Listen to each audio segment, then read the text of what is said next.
Api yang membakar sampah di TPA Suwung hingga kini belum padam secara penuh. Karena itu, pemerintah Kota Denpasar memperpanjang masa tanggap darurat hingga tanggal 30 Oktober 2023. Pendeknya masa perpanjangan ini karena kondisi kebakaran tidak sebesar hari-hari sebelumnya.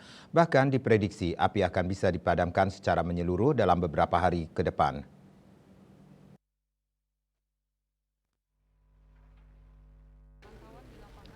Wali Kota Denpasar Igen Jayanegara mengatakan berdasarkan laporan yang diterimanya titik-titik api masih kecil-kecil. Karena itu pihaknya tetap memperpanjang masa tanggap darurat hingga 30 Oktober ini. Dampak dari terbakarnya TPA Suwung membuat pengangkutan sampah terkendala. Sejumlah TPS mulai terlihat dipenuhi sampah. Bahkan di sepanjang jalan banyak tumpukan sampah yang belum terangkut.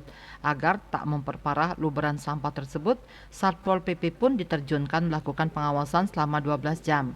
Kabid Ketertiban Umum dan Ketentraman Masyarakat Satpol PP Kota Denpasar Nyoman Sudarsana mengatakan TPST maupun depo yang dijaga, yakni TPS Gunung Agung, TPS Yang Batu, TPS Lumintang di Dauh Puri Kaje, TPS Monang Maning, dan TPS di Jalan Pulau KW.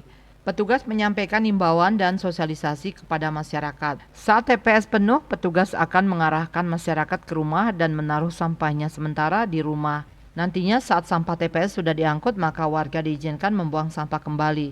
Dalam satu TPS, pihaknya menerjunkan sebanyak 4 petugas. Asmara Putra, Bali Pos.